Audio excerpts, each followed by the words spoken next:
Então agora vamos mudar um pouco o registro aqui da matéria, porque até agora estivemos a ver elementos básicos do Python, como fazer funções, como fazer ciclos, como fazer condições e esse tipo de coisas. Agora vamos começar a ver algumas bibliotecas que são úteis depois na prática. Já vimos na aula passada aquela dos requests para ir buscar dados da internet, mas vamos ver agora outras que depois são úteis para fazermos alguma coisa sem ter o trabalho de fazer tudo passinho a passinho. Portanto, agora é um pouco mais aprender a usar estas ferramentas, não tanto com aquele objetivo de memorizar o que é que cada coisa faz, tá? Mas mais ficar com a ideia do que é que dá para fazer, e depois é uma questão de ir ver a documentação, como é que se chama as funções e como é que se utiliza. Então vamos ver primeiro esta biblioteca NumPy, que nos permite lidar com matrizes e vetores de uma forma bastante prática, porque isso depois é algo que a maior parte dos dados que terão de usar vão ser dados numéricos, depois tem que calcular médias, desvios padrão, fazer gráficos, e, portanto vai ser preciso manipular vetores e matrizes. E vamos ver as imagens, que podemos representá-las como matrizes numéricas, com as cores vermelho, verde e azul, portanto como é que podemos manipular as imagens, e depois como fazer gráficos também com a biblioteca Matplotlib.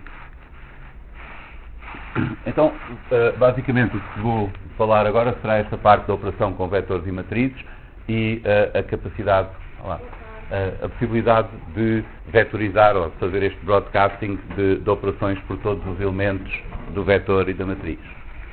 Depois vamos ver como é que são representadas as imagens no computador e como é que nós podemos depois manipulá-las, manipulando-as como matrizes numéricas, e vamos ver também como podemos fazer gráficos simples com esta biblioteca, o Matplotlib.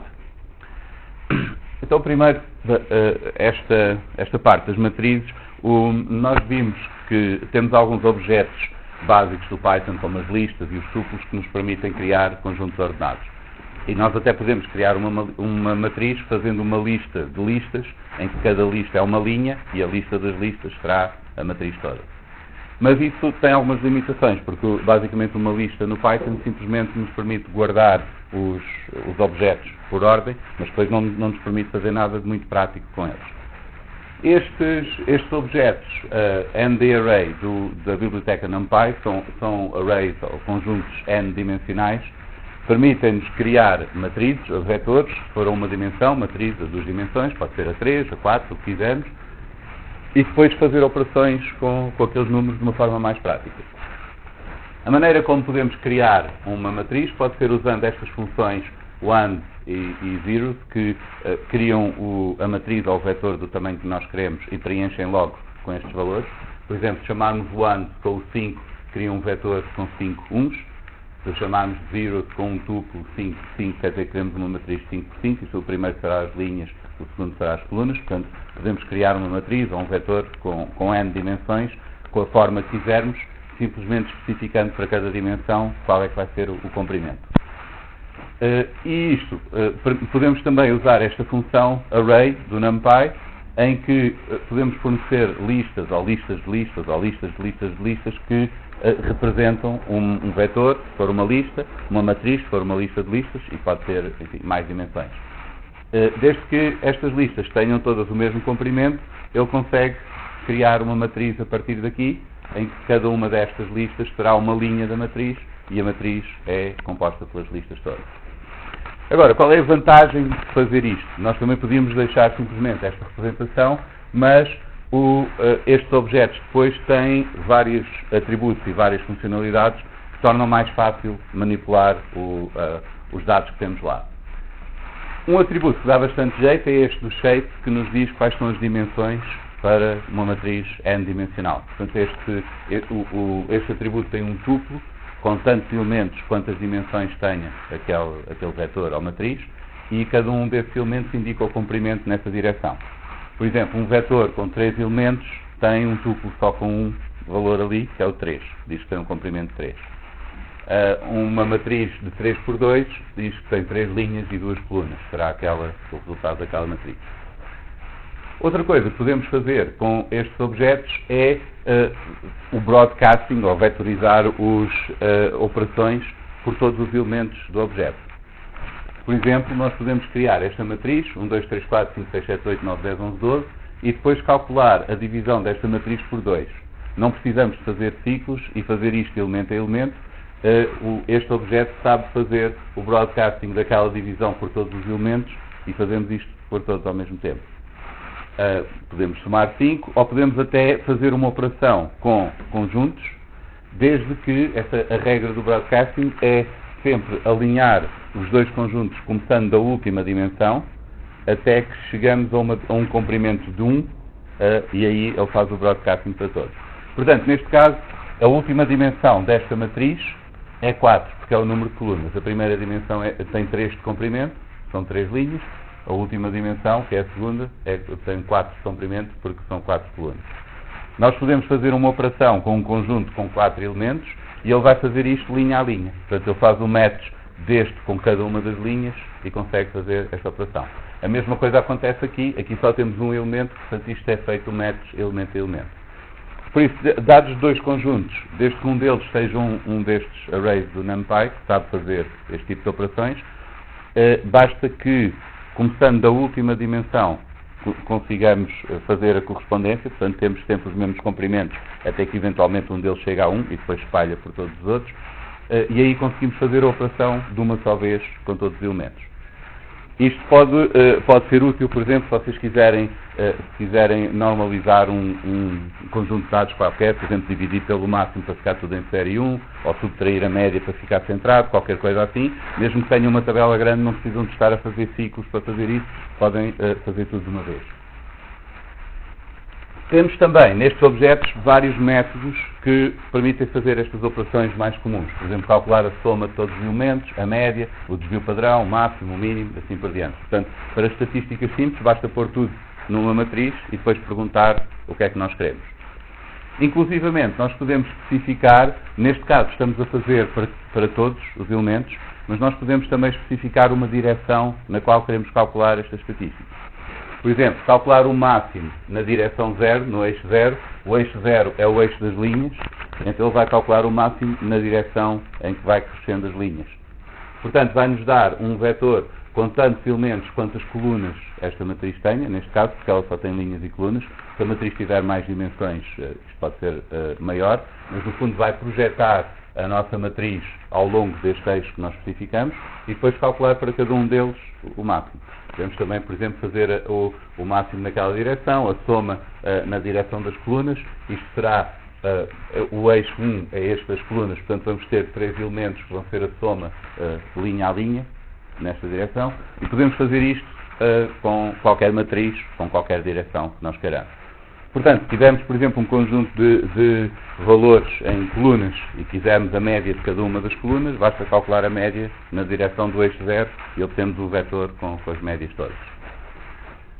Isto é possível. Vocês podem também criar funções que podem receber os argumentos desta maneira. Nós ainda não tínhamos falado nisto. Nós tínhamos visto até agora que damos argumentos às funções por ordem dos parâmetros que estão lá. Mas nós podemos criar funções com valores default, valores por omissão nos seus parâmetros.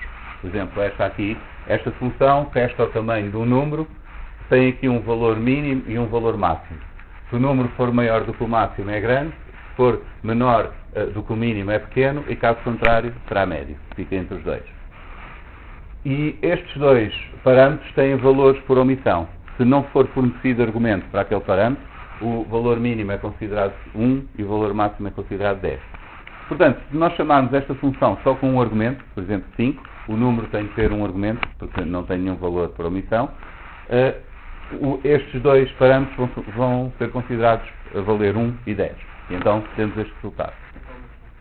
Se na nossa matriz temos uma sequência de números inteiros, e nós quisermos que o resultado seja arredondado dos casos decimais, é possível? Sim, temos função para isso, sim. Se nós fornecermos dois argumentos, neste caso, 5 e 6, este 6 vai para o segundo parâmetro. Se dermos 3, o 1 e o 4, o 1 vai para o segundo e o 4 vai para o terceiro. Mas nós podemos também fornecer os argumentos pelo nome dos parâmetros, em vez de pela posição. Para isso, basta especificarmos aqui qual é o parâmetro ao qual queremos atribuir o valor. Por exemplo, neste caso, o 15 vai para o número, porque é o primeiro, mas este segundo argumento não vai para o segundo parâmetro, porque nós estamos a dizer que este é para o max_val. Então, ele sabe que aquele é que se chama max_val e vai pôr naquele. O mínimo continua 1 porque nós não estamos a fornecer argumento nenhum para esse. E esses parâmetros são nativos do Python, não é o que não falam que nós criamos? Não, depende do que tem na função. Na função vocês dão os nomes dos parâmetros. Não é? Nós criamos, depois todo tipo de taxi igual Exato, qualquer coisa. Portanto, normalmente o que acontece é que nós podemos criar uma função que pode receber muitos argumentos diferentes, portanto tem muitos parâmetros que o utilizador pode alterar, mas para a função ser prática de usar, muitos deles têm valores por omissão, portanto não é preciso fornecer aqueles parâmetros todos. E podem ter os valores que são mais práticos de usar.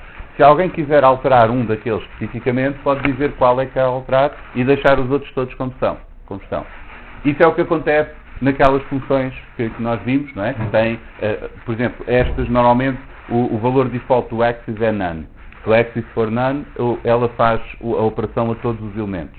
Mas se o axis for um inteiro, então considera essa direção, faz a projeção nessa direção. A única regra aqui é que se nós damos argumentos por posição, esses têm de ir primeiro. A partir do momento em que damos um argumento por nome do parâmetro, todos os que vier a seguir têm de ser por nome do parâmetro, porque o interpretador então já não sabe por que ordem é que vamos indicá-los. Podemos dar todos, por exemplo, neste caso, este é o max_val, o min_val e o number, eles estão fora de ordem, mas não faz mal, porque cada um tem o nome certo. Ou então, se damos um por posição, os por nome têm de vir a seguir.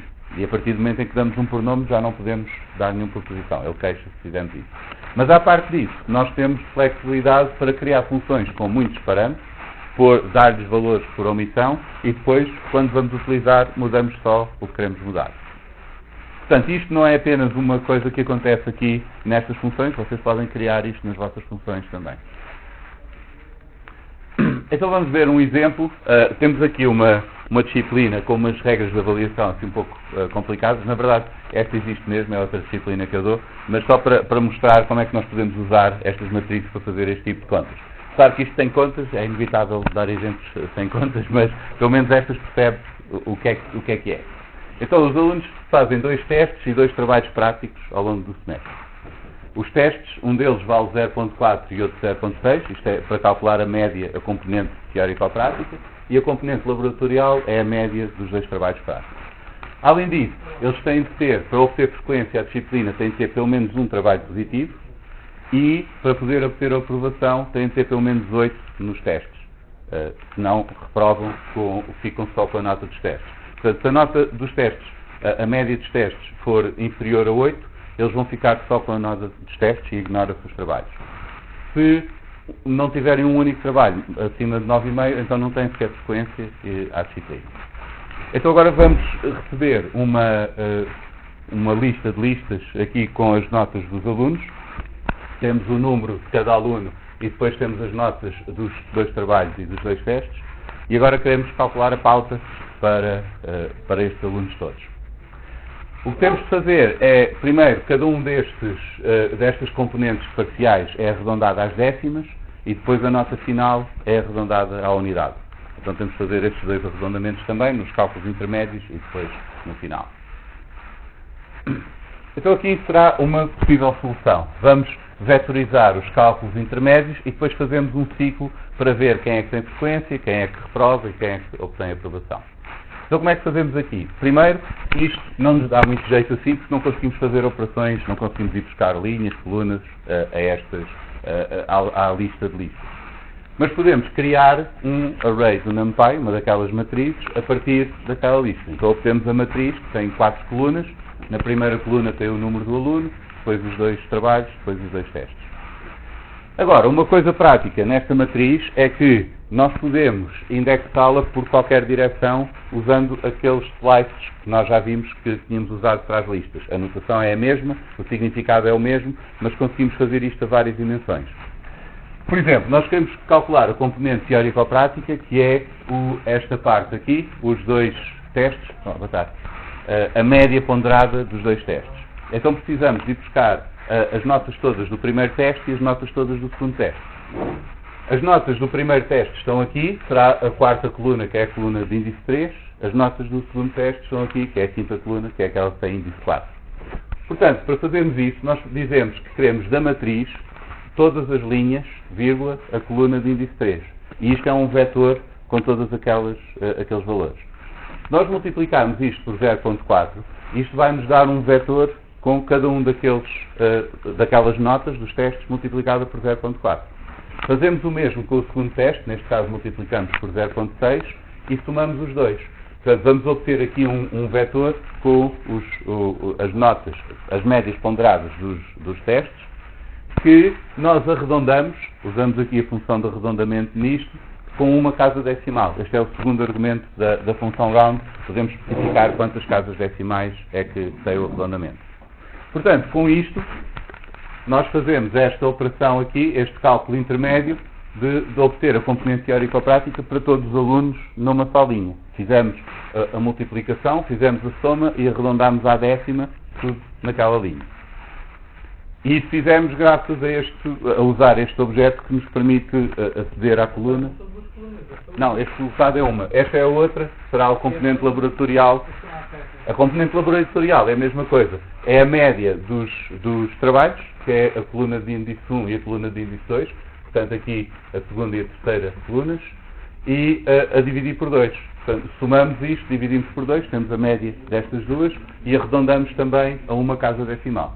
Portanto, aqui obtivemos duas colunas com a componente teórico-prática e a componente laboratorial de todos os alunos.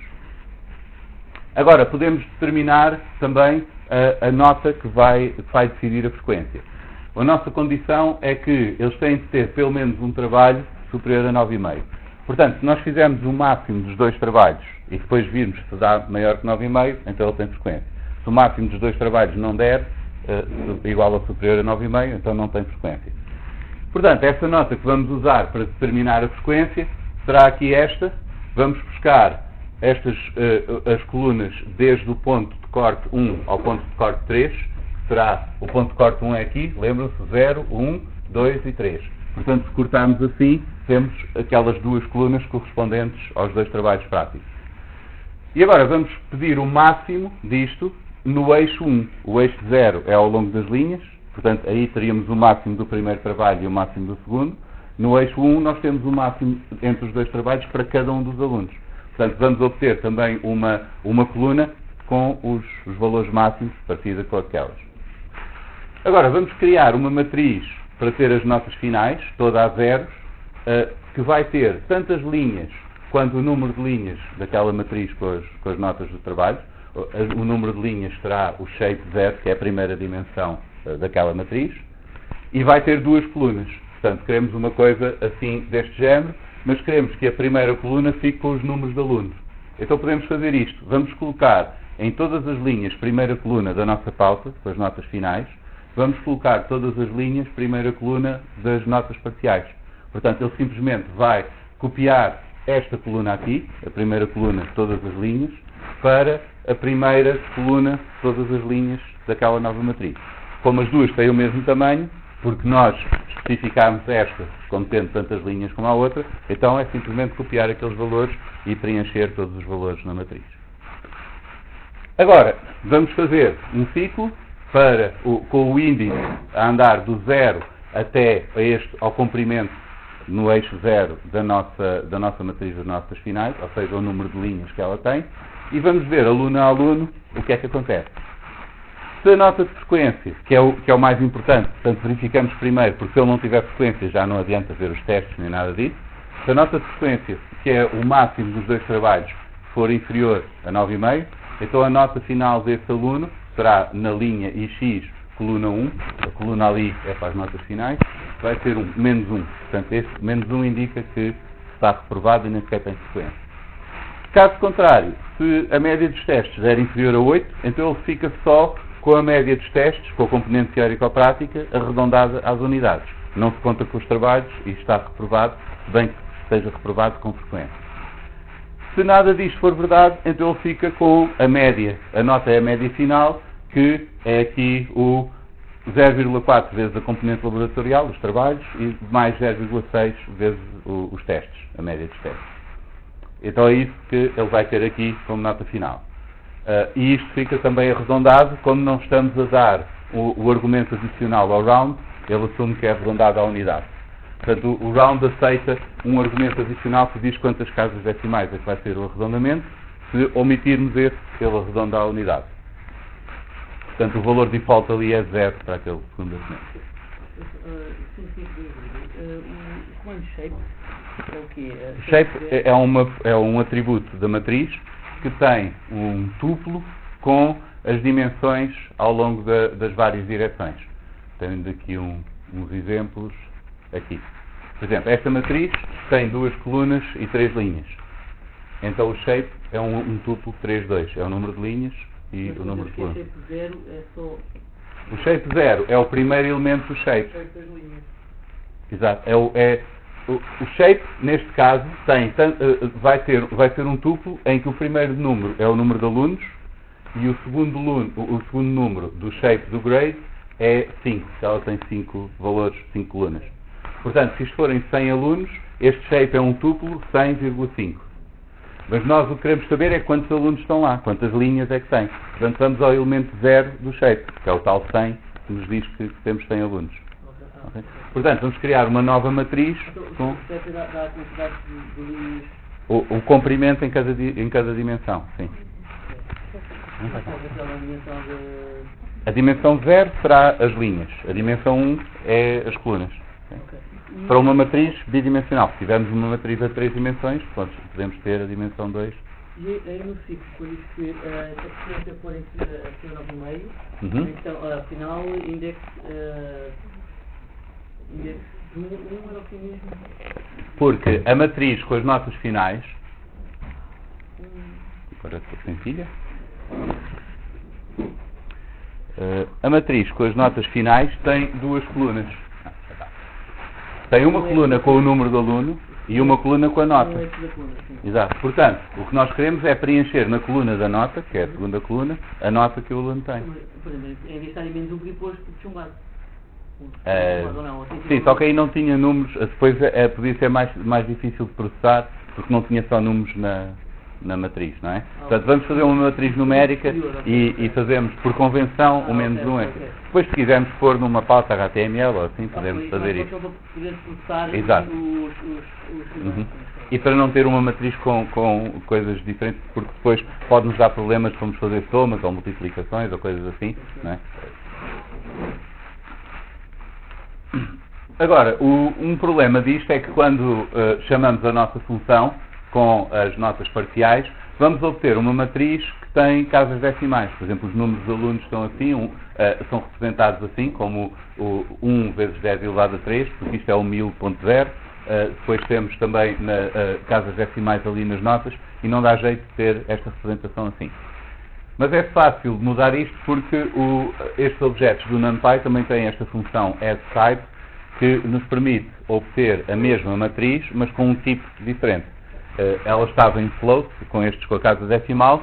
Se nós dissermos à nossa função para devolver as notas finais, mas convertida para inteiro, aí nós obtemos a matriz com inteiros. Mas outra função nós não tínhamos posto arredondado para a unidade? Tínhamos arredondado para a unidade, mas fica assim, não é qualquer coisa ponto zero. A representação, eles na verdade, isto é a unidade. Aqui temos, este é 9, por exemplo, não é? Só que está 9.0, porque é um float à mesma. Não é do tipo inteiro. Portanto, eles estavam arredondados para a unidade, mas tem lá o ponto 0. Se nós quisermos guardar mesmo como inteiros, então podemos converter ali o tipo e temos a matriz em inteiros. Mas nós podemos fazer ainda melhor do que isto, porque uma coisa que o NumPy nos permite fazer é indexar elementos da matriz por um vetor de verdadeiros e falsos, em que os verdadeiros são os elementos que nós queremos e os falsos os que não queremos.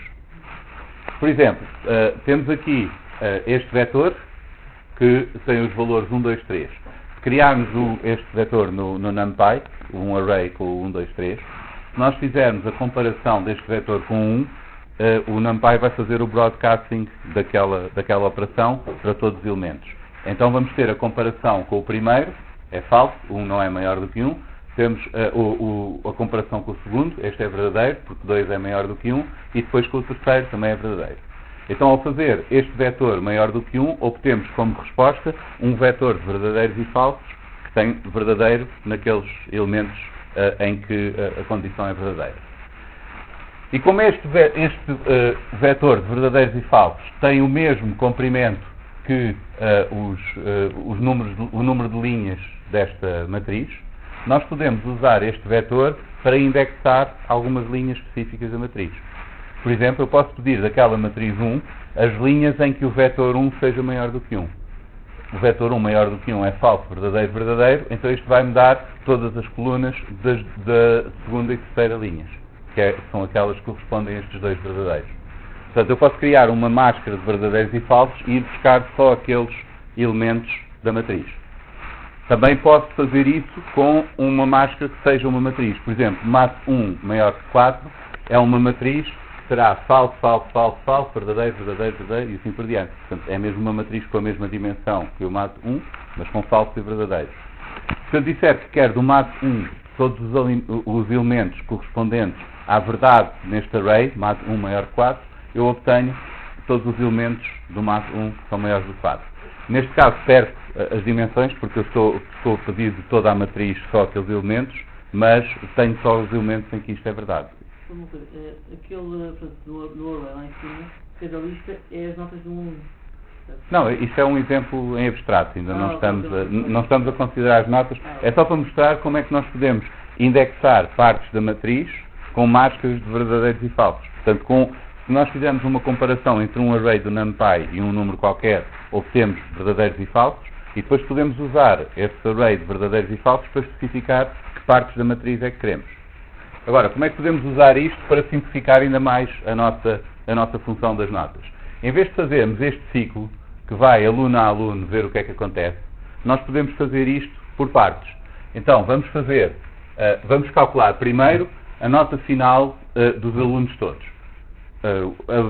A primeira coluna da nossa matriz com a nota final será simplesmente os números dos alunos. Portanto, isto é só copiar da primeira coluna das notas dos trabalhos e dos testes.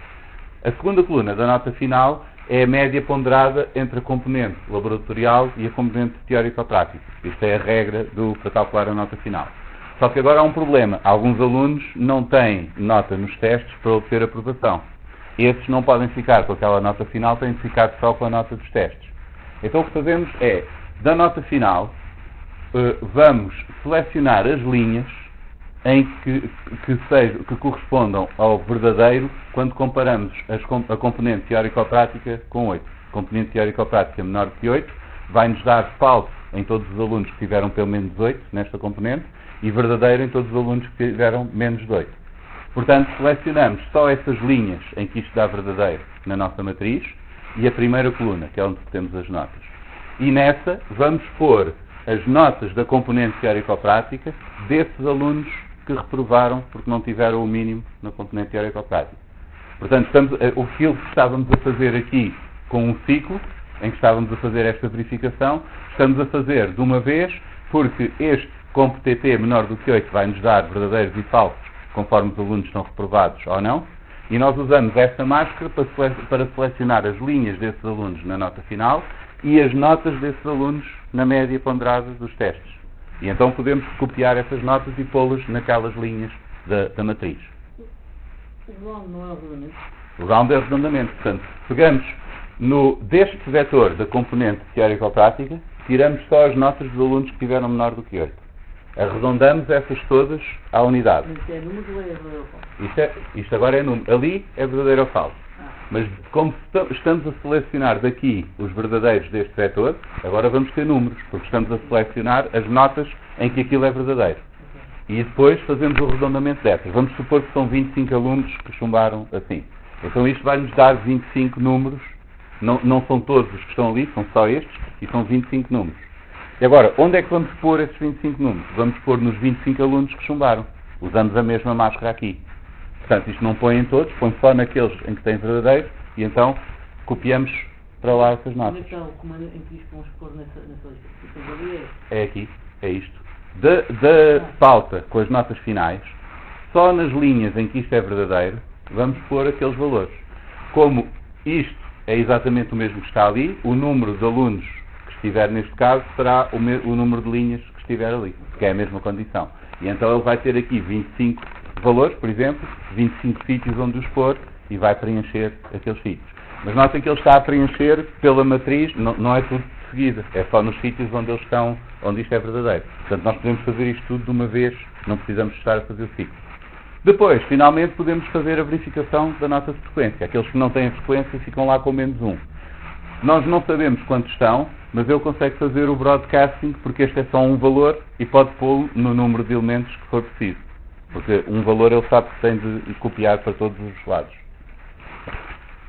Aqui só um detalhe, quando nós fazemos isto com os ifs, como nós temos de ver primeiro o mais importante, porque se falhar a frequência não interessa ao resto, esta é a primeira coisa que fazemos. Depois vemos se reprova e depois é que pomos a nota final. Aqui o que estamos a fazer é pôr tudo com a nota final e depois ir substituindo só naqueles que têm estes problemas. Então a ordem tem de ser ao contrário. Aquilo que é mais importante tem que ficar para o fim, porque fica escrito por cima dos outros. E assim por diante. Não é? O menos importante tem de ser primeiro, porque depois é substituído pelos outros. Mas podemos fazer isto sem ciclos nem nada. Portanto, basicamente, para calcular a pauta por estas regras, em que temos as médias ponderadas dos trabalhos, temos uma nota mínima para o melhor trabalho, uma nota mínima para a média dos testes e depois diferentes classificações, nós conseguimos fazer isto com 8 linhas de código, algo assim, e temos o resultado. Se usarmos estas matrizes. Claro que isto não é uma coisa fácil de memorizar, não é? Ver se faz, mas a ideia é terem a noção que isto se pode fazer e na altura em que, conforme forem precisando, vão vendo ao Google, ou ao manual, ou assim, como é que se faz e vão adaptando os exemplos. Porque isto é daquelas coisas que com a prática é que se vai aprendendo, não é assim de uma vez. Mas notem que não há aqui nada de conceitos de programação ou da linguagem fundamentais que nós estejamos a introduzir como novos. É simplesmente estamos a usar aquelas funcionalidades que já estão implementadas, é só questão depois de saber como usá-las. Então vamos ver uma coisa que podemos fazer com estas matrizes que, enfim, depende agora da aplicação, nós não vamos insistir muito nisto, vou só dar este exemplo, depois vamos olhar mais para os gráficos de barras e de linhas e assim, mas pode ser útil em alguns casos.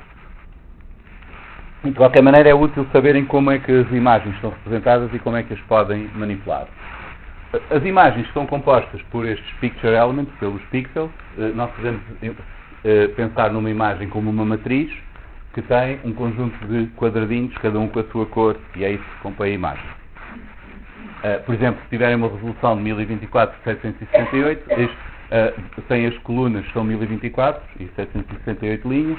Normalmente, quando representamos numa matriz, troca-se essa ordem, porque se representarmos numa matriz no NumPy, a primeira direção são as linhas, a segunda é as colunas. Mas a ideia é a mesma, temos lá a matriz com os vários valores. E isto acontece em todas as imagens que têm no computador, mesmo que não pareça, se vocês ampliarem a imagem, estão lá os quadradinhos. Enfim, há algumas técnicas para não se notar tanto essas arestas. Por exemplo, esta linha reta aqui nas arestas é feita com tons de cinzento. Isto é o anti-aliasing, que é para parecer mais suave, para não se notar a escadinha naquele sítio. Mas todas as imagens são assim, têm quadradinhos com cores. E as cores são formadas juntando verde, vermelho e azul. Isto é o que acontece no ecrã, na televisão. Se vocês ampliarem o LCD, veem que tem cada pixel, na verdade, são 3 subpixels, um verde, um vermelho e um azul. E conforme o brilho desses 3, se tiverem os 3 a brilhar no máximo, fica branco. Isto é a soma dos 3. Se tiverem só 2, podem ter o amarelo, o magenta, o cião. Se tiverem só um, tem uma destas cores, mas todos os tons intermédios dependem da intensidade relativa dos vários daquelas cores. Portanto, nós podemos representar uma imagem como uma matriz tridimensional que tem o número de linhas, o número de colunas e 3 camadas, uma para cada cor. E assim nós indicamos para cada pixel qual é o valor de vermelho, verde e de azul. E é assim que as imagens, no fundo, são representadas. Claro que, quando vocês gravam a imagem num ficheiro, o formato é bastante mais complexo, porque, por exemplo, no caso do JPEG tem compressão com algoritmos que causam algumas perdas na qualidade da imagem, mas conseguem comprimir bastante e ao olho não se nota muito a alteração das imagens. O PNG não tem perdas, mas faz também compressão da imagem. O GIF simplifica as cores. Muitas vezes, se vocês virem GIFs animados tirados de filmes, por exemplo, veem que as cores não estão iguais. O bitmap não tem compressão, mas normalmente são ficheiros enormes se nós gravarmos como bitmap. Agora, vocês não precisam de saber os formatos, como é que está lá nas entranhas do formato dos ficheiros, se usarem uma biblioteca que sabe ler esses ficheiros e nos dá logo a matriz. Portanto, nós vamos ver exemplos. Há também esta Pillow, também é bastante usada em Python, mas nós vamos ver este scikit-image, que também está instalado com a instalação do Anaconda, portanto vocês já têm este. E esta biblioteca tem funções que permitem ler imagens de vários formatos e produzir uma matriz no NumPy com aquela forma. Se a imagem for a tons de cinzento, fica uma matriz só de 2 dimensões, linhas por coluna. Se for a cores, fica linhas por colunas e 3 dimensões para dar as 3 cores diferentes. Então vamos ver um exemplo de como nós podemos gerar uma imagem e gravar a imagem criando aquela matriz e pondo as cores que nós queremos. Para gravar a imagem do scikit-image desta biblioteca, chama-se fkimage, vamos ao módulo de input-output, este que é o IO, e vamos importar esta função imsave, que é a que grava a imagem. Esta função recebe o nome de um ficheiro, a extensão que nós dermos vai determinar o formato em que ele vai gravar, e uma matriz que normalmente será com valores entre 0 e 1. Se a matriz for bidimensional, ele assume que é uma imagem em preto e branco, em tons de cinzento. Se a matriz tiver 3 camadas, ele assume que é a cores e considera a primeira camada o vermelho, depois o verde, depois o azul. Então vamos criar uma imagem a cores, criando primeiro a matriz. Vamos criar uma imagem de 500 por 500 pixels e com 3 cores. Portanto, a matriz será 500 por 500 por 3. Agora vamos fazer um gradiente para cada uma das cores com a distância a cantos diferentes. Portanto, isto aqui não precisamos de prestar muita atenção à matemática, mas basicamente isto será 500 e este também 500, é a forma da matriz. Não é? O shape 0 é o número de linhas, shape 1 é o número de colunas. E agora vamos calcular o comprimento da diagonal, que é estes dois ao quadrado somados e depois a raiz quadrada da soma. É a distância euclidiana entre dois cantos. E agora vamos calcular a distância de cada coordenada, de cada ponto da nossa imagem, a um dos cantos, dividir por esta diagonal e vamos obter valores de 0 e 1, que vão ser 0 nesse canto e 1 no canto oposto e valores intermédios pelo meio. Então vamos fazer, por exemplo, para o canal vermelho, que será em cada ponto RC, R de row e C de coluna, na camada 0, a primeira camada é a do vermelho, vamos fazer a distância ao canto superior esquerdo, que será a coordenada 0, 0. Então vamos obter este gradiente assim. Quando a distância é 0, temos 0 de vermelho, portanto isso é preto. Quando a distância é 1, temos o máximo de vermelho. E no meio temos este gradiente com vários tons, várias intensidades de vermelho. Eu calculei a diagonal porque este é o 1, não é? O máximo é 1.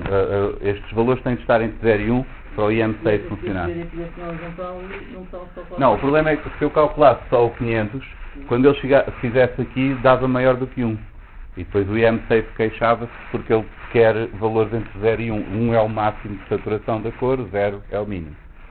Portanto, como eu estou a calcular as distâncias àquele ponto, e quero que essa distância fique normalizada entre 0 e 1, a distância maior tem de dar 1. Se eu pudesse fazer um gradiente vertical. Se quisesses fazer só na vertical, podias usar, por exemplo, o row a dividir pelo 500, pelo shape 0. E aí ficava um gradiente na vertical.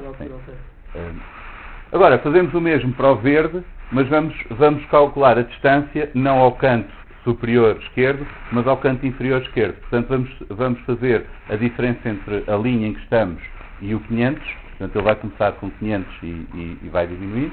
E vamos usar o CA mesmo, a coluna aqui. Portanto, vamos fazer esta distância aqui, a distância ao canto aqui de baixo. E então, quando está aqui neste canto, aquilo dá 0. Depois, conforme se vai afastando, vai ali até 1, que é o verde saturado. E fazemos a mesma coisa com o azul, mas agora fazemos ao canto superior direito. Portanto, vamos ficar com o azul assim. No canto superior direito ele está a 0 e conforme se afasta, vem para aqui. Mas isto é cada um dos canais individualmente. A imagem vai ser a soma dos 3 canais, portanto, quando gravamos a imagem, temos a combinação daquelas cores em sítios diferentes. E é assim que nós podemos determinar a cor em cada ponto da imagem, é pela soma do verde, do vermelho e do azul. Outra coisa que podemos fazer com isto é, como nós conseguimos criar uma imagem facilmente, automaticamente, também podemos criar umas centenas de imagens, se nós quisermos, ou podemos manipular imagens que existem. Vamos ver alguns exemplos disso. Talvez a coisa mais interessante do futebol nacional é que as equipas principais têm as cores primárias, portanto é fácil para fazer estes exemplos. E podemos partir de uma imagem destas e identificar quais são os pixels que são predominantemente vermelhos. Para ler a imagem, nós temos também, no mesmo módulo de input-output, temos esta emRead, esta função. Funciona da mesma maneira que o emSave.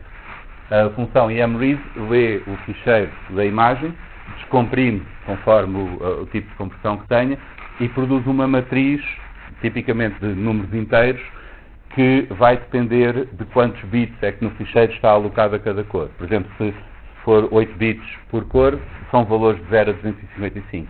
Se for 16 bits, vai para o 32.335. Mas como nós não queremos estar a ver por nós qual é que é o máximo da cor naquela escala de cores da imagem, vamos também importar esta função ImageFloat, que se encarrega de resolver isso e passa tudo a valores de 0 e 1. Portanto, independentemente do formato em que a imagem está, se nós fizermos a conversão para float da matriz que o emRead devolve, desde que a imagem esteja a cores, vem sempre numa matriz com número de linhas, número de colunas, 3 camadas para as 3 cores e tudo valores entre 0 e 1. Portanto, assim não precisamos de estar a ver qual é que é o valor máximo de intensidade para cada cor naquele formato de imagem. E agora vamos criar aqui uma matriz com um valor que é a dominância do vermelho, que podemos ver que um pixel será predominantemente vermelho se a diferença entre o vermelho e o verde, a intensidade do vermelho e o verde nesse pixel e a diferença entre o vermelho e o azul forem as duas, ou em média, grandes. Portanto, se o vermelho for mais do que o verde e for mais do que o azul. Então podemos fazer isso. Vamos subtrair ao vermelho o azul e vamos subtrair ao vermelho o verde. Somamos estes dois valores. Se estes dois valores derem suficientemente altos, este 1.2 foi aqui determinado assim um pouco à experiência, mas se forem suficientemente altos, nós isolamos os pixels que são predominantemente vermelhos. Mas nós são suficientemente altos, nós fazemos o teste e depois vamos escrever. Sim, podes ver o resultado. Enfim, em alguns casos, isto é só um exemplo, não tem nada de teórico por trás, não é? Portanto, eu experimentei ali uns números e vi o que é que dava mais ou menos. Mas às vezes pode ser uma coisa mesmo que vocês decidem, pode ser, por exemplo, 10% da intensidade total ou uma coisa assim. Há casos que pode haver um processamento mesmo mais detalhado. Não tem qualquer que parar? Não, não tem. Isto foi só experimentei desta maneira para ver qual é que era. Na verdade, há uma maneira melhor para fazer isso, só que é converter o espaço RGB em Hue, Saturation e o Value. E aí nós podemos ir pelo Hue e dizer quais é que são vermelhos. Só que, para não estar a entrar por aí, provavelmente vocês vão ver isso mais tarde na parte mesmo de visualização. Agora vamos só brincar um bocadinho com as matrizes, não precisamos nos preocupar com essa parte. Portanto, vamos criar uma máscara de verdadeiros e falsos. Isto vai ter, este Red Dominate é uma matriz com tantas linhas e colunas quanto a imagem, porque estamos a propagar isto por todas as linhas e todas as colunas.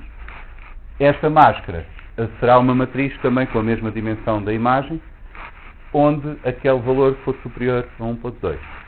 Então, o que podemos fazer é ir buscar os pixels vermelhos da nossa imagem, fazendo indexação com este... Sim. Eu já sei que o 1.2 foi uma experiência, mas o 1.2 é um valor até quando? Ou seja, o 1.2 sim. 1.2 No máximo, a diferença entre o vermelho e o azul, no máximo é 1, porque isto é tudo valores entre 0 e 1. Okay. Portanto, se nós tivermos um pixel que é só vermelho, o máximo de intensidade de vermelho, e o azul e o verde forem 0, esta soma dá 2. Porque é 1 de diferença entre o vermelho e o 0, que é o azul, e 1 de diferença entre o vermelho e o 0, que é o verde. Portanto, isto irá de menos 2 até 2. Menos 2 se for o vermelho 0 e os outros 2 forem 1, e 2 se for o vermelho 1 e os outros 2 forem 0. Portanto, está um bocadinho ali acima do mais a tender para o vermelho. Então vamos buscar da imagem todos os pixels que são vermelhos por este critério que nós inventámos aqui. E agora vamos buscar este red pixel será agora um vetor de pixels, mas cada pixel tem 3 componentes. Portanto, tem o vermelho, o verde e o azul. Então agora vamos copiar aqui para este canal azul, vamos copiar o último componente de cada um destes pixels. Portanto, será a componente azul. A razão pela qual eu faço aqui a cópia é que estas matrizes estão otimizadas para podermos lidar com matrizes grandes. E quando nós fazemos este tipo de coisas, de ir buscar uma parte, muitas vezes ele não vai copiar isso, vai criar um objeto que apenas olha para aquela parte. Portanto, este objeto vê aqueles valores, mas são os mesmos valores em memória que a matriz tem. E se nós alterarmos estes, alteramos os da matriz original.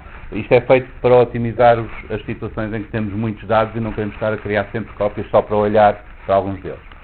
Mas neste caso, preciso criar uma cópia porque, para eu trocar o canal vermelho com o azul, que é o que vou fazer agora aqui a seguir, eu tenho de criar uma cópia do azul, por exemplo, depois copiar o vermelho para cima do azul original e depois a cópia do azul para cima do vermelho.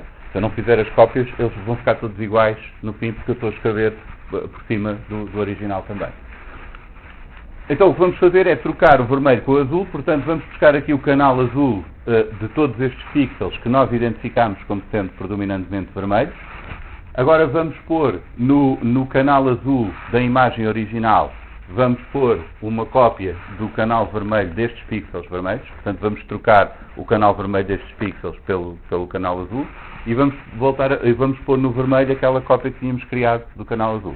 Portanto, o que acontece aqui é que selecionamos os pixels que estão vermelhos e trocamos o valor de azul e de vermelho nesses pixels, mas só nesses pixels. E então o resultado que temos será a imagem em si. Aquele 1.2 foi ajustado para ficar mais ou menos naquele sítio, porque se for muito baixo afeta muitos pixels, se for muito alto alguns ainda ficam com o vermelho. E agora podemos fazer a mesma coisa com o canal verde. Portanto, isto é exatamente o mesmo código, só que em vez de estarmos a trocar com o canal 3, que é o azul, trocamos com o canal 2, que é o de índice 1, não é? O segundo canal será o de índice 1, que é o verde. Fazemos esta troca, ficamos aqui com um verde muito intenso, porque o verde tem uma tonalidade diferente, mas também é fácil corrigir isto, porque nós, quando vamos copiar os valores do canal vermelho para cima do canal verde, podemos dividi-los por 2 e tirar saturação àquela cor. E assim podemos ajustar um pouco a cor para não ficar assim tão alface e ficar um verde mais escuro.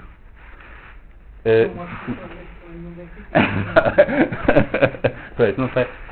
Mas essa é a única vantagem destas equipas, é que é mesmo verde, vermelho e azul, portanto é fácil de usar. Se for com outras cores, então aí sim é preciso converter, por exemplo, para o Hue Saturation Value. Isso já agora, esta imagem de fundo que eu uso aqui, eu uso cores diferentes para várias disciplinas e tenho um script que faz isso, converte isso para Hue Saturation Value e depois muda o tom e grava a imagem. Portanto, eu uso a mesma imagem originalmente, que até foi o professor João Moratis que fez, e depois modifico isso para cada disciplina com um tom diferente sem ter de estar a editar à mão, é só correr o script. Portanto, isto tem utilidade prática até, não? Então o professor não fez essa função para o HSD. Como é que o professor, ao dividir o valor de verde, qual foi que fez? Porque não foi mexer na saturação, foi mexer... Não, foi mexer no tom de verde. Este é com o verde ao máximo, não é? Porque isto são as zonas que estão muito vermelho e o vermelho está quase saturado, não é? Está quase no máximo. Quando troco pelo verde, o verde fica no máximo, que é muito brilhante, mas é fácil reduzir, porque estes são de qualquer maneira os pixels onde ele já está a dominar, não é? A escala de verde, portanto, de 216 para... Exato, sim. Portanto, isto, neste caso está entre 0 e 1. Exato. O 256 só é verdade, que é comum, que é quando temos 1 byte para cada cor. Muitas vezes as imagens são assim. Mas às vezes podem ter 2 bytes por cor. E aí, se estás a contar com o 256, não faz efeito, porque a cor tem valores muito maiores. Por isso é que uso esta image as float, que converte tudo para 0 e 1, e independentemente do formato em que venha, ele funciona. Sim. Pois, a cara do rapaz está mesmo vermelha por isso.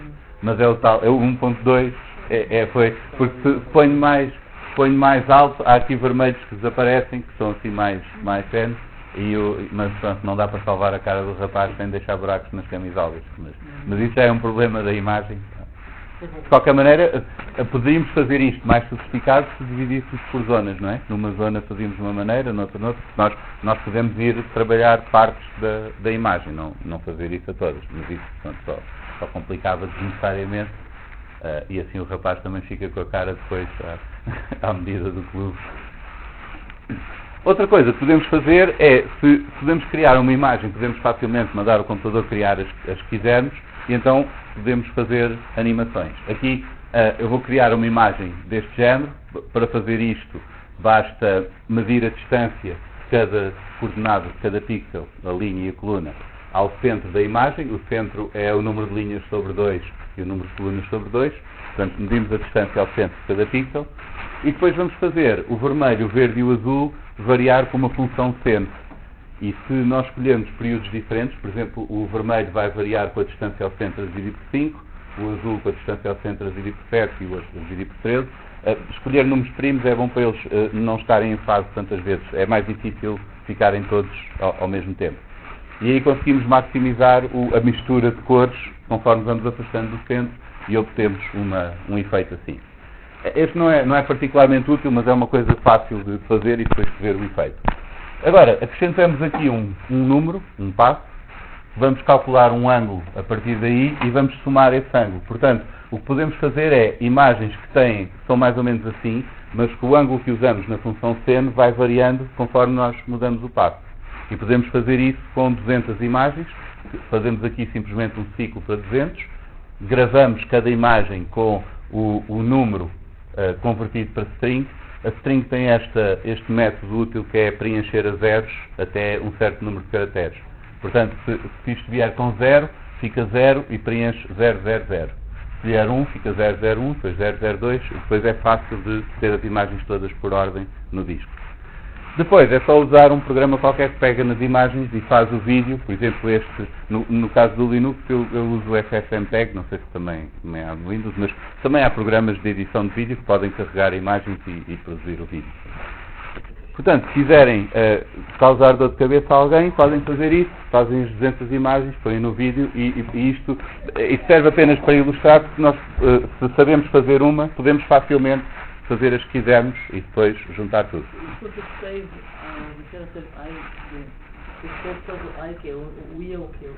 Isto é um valor que vai variar de 0 a 200, que entra ali, e que vai determinar este ângulo que eu somo ao seno. Portanto, conforme isto vai avançando, a função seno vai estando numa fase ligeiramente diferente, e isso vai fazendo com que os círculos depois sejam diferentes, tenham diferentes misturas de cores, conforme vamos afastando do centro. Mas isto vocês podem fazer com qualquer coisa, com gráficos, com trajetórias, de coisas assim, desde que saibam fazer uma imagem, depois é fácil fazer um ciclo para fazer as que for preciso e mostrar a animação. Agora, aqui nesta parte, nós não vamos... A ideia aqui das imagens é mais para perceberem como é que criamos as cores, a mistura, e como é que podem manipular as imagens. Não vamos detalhar muito isso, mas ficam com a ideia que é fácil de fazer, porque é fácil de pôr a imagem numa matriz e depois é fazer as contas que nós quisermos com ela. O que nós vamos... se vocês quiserem ver mais sobre o Scikit Image, isso tem imensas coisas para segmentação de imagem, para processamento, para contraste, coisas assim desse género, e coisas que são relativamente fáceis de fazer é como criar thumbnails, por exemplo, ler a imagem, mudar o tamanho e gravar. Podemos criar miniaturas das imagens facilmente, ajustar o contraste ao brilho, mudar de cores para preto e branco, pôr, por exemplo, uma imagem pequena no canto de um conjunto de imagens, é só copiar a matriz para lá. Portanto, se quiserem marcar imagens com uma coisa qualquer, tudo isso é bastante fácil de fazer, e depois o Scikit Image tem muito mais funcionalidades para coisas mais sofisticadas com a imagem. Mas nós vamos ver principalmente a parte de fazer gráficos, gráficos de barras, de linhas e assim. Isso é bastante útil para qualquer problema de processamento de dados, e vou só dar aqui um exemplo simples com a incidência de tuberculose em Portugal. Isto são dados da Organização Mundial de Saúde até 2013 e temos estes dados num ficheiro de texto, separados assim por tabs, os valores, em que temos na primeira coluna o ano, na segunda coluna a estimativa de incidência de tuberculose por 100 mil habitantes e depois, na terceira coluna, um limite mínimo para o intervalo de confiança da estimativa e na quarta coluna, um limite máximo para o intervalo de confiança. E o que nós queremos é fazer o gráfico destes valores. Para isso, podemos usar esta função do NumPy, load_txt, que permite ler um ficheiro de texto simples que tenha só dados numéricos, como destes, diretamente para uma matriz.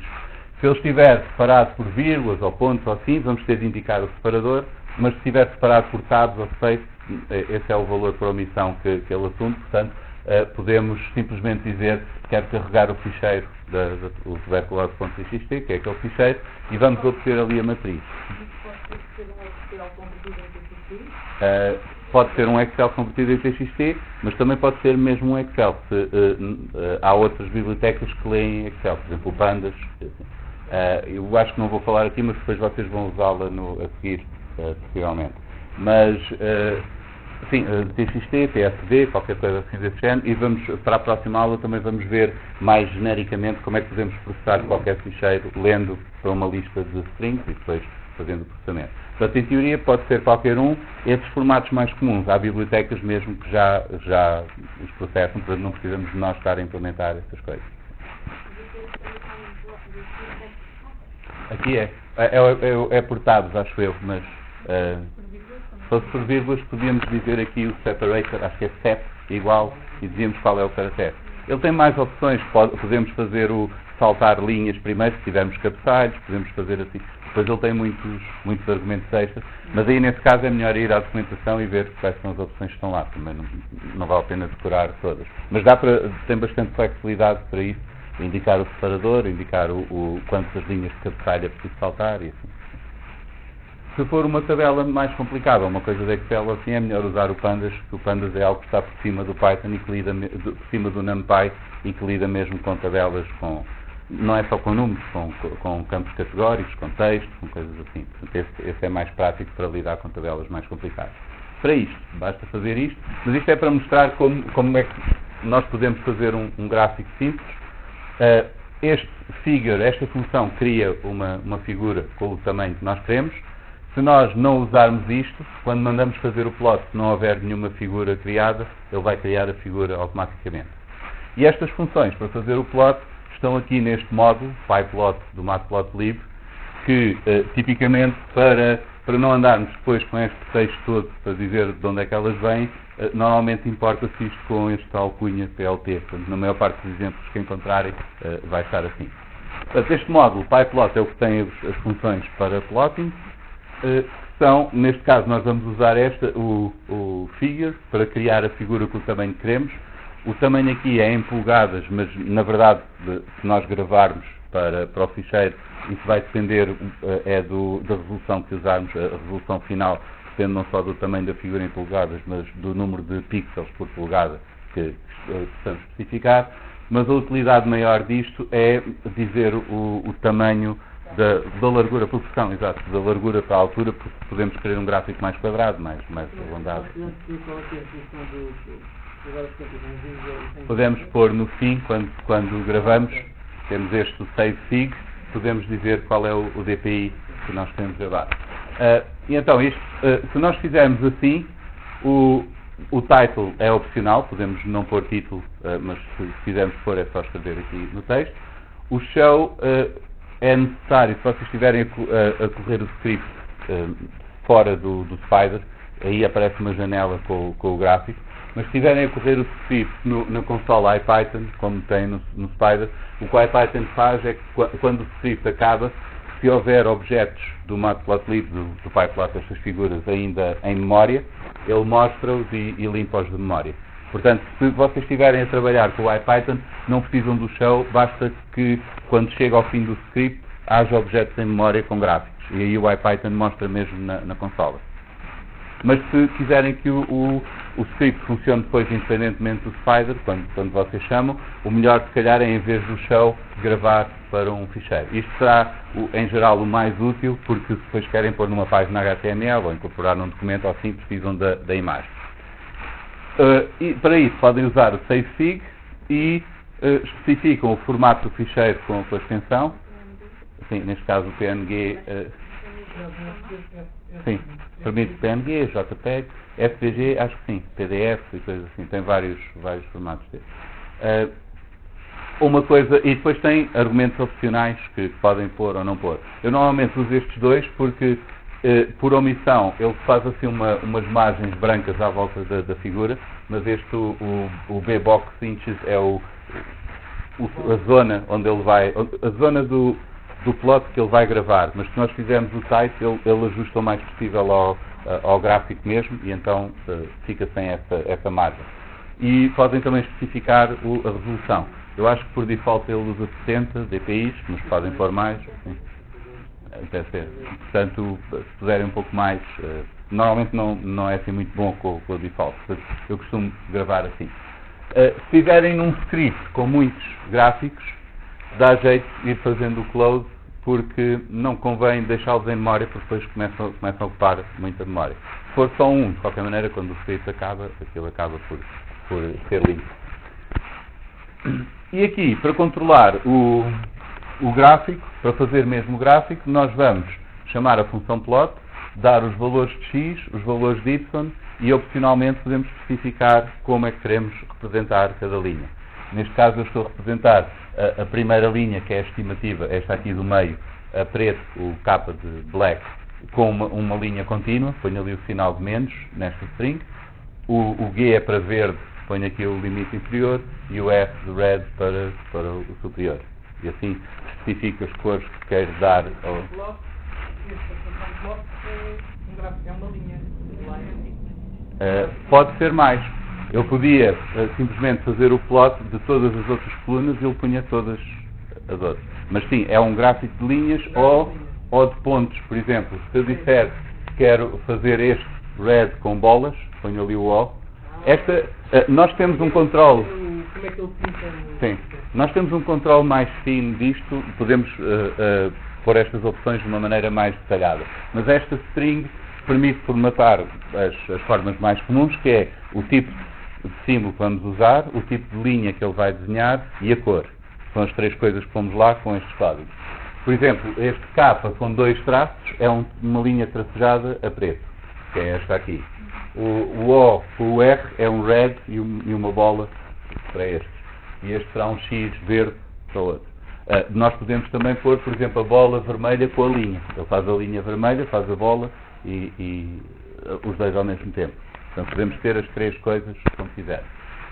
Temos também opções para controlar algo com mais detalhe, por exemplo, a textura. Podemos controlar a cor mesmo com o vermelho, verde e azul, se quiserem usar outros tons. E além disso, tem também, este é o estilo default, que já é assim um bocadinho antiquado, mas tem outros estilos no Matplotlib. Por exemplo, se nós formos ao plot e dissermos para usar este estilo, o Seaborn é um estilo mais moderno. Há também uma biblioteca que vocês podem instalar do Seaborn para visualização, se calhar até vão usar esta, não sei. Mas este tem assim um aspecto mais moderno dos gráficos e depois podem usar estes vários estilos. Ele tem para aí uns 20 diferentes, podem listar, podem ir ver a documentação e escolher o que acharem melhor.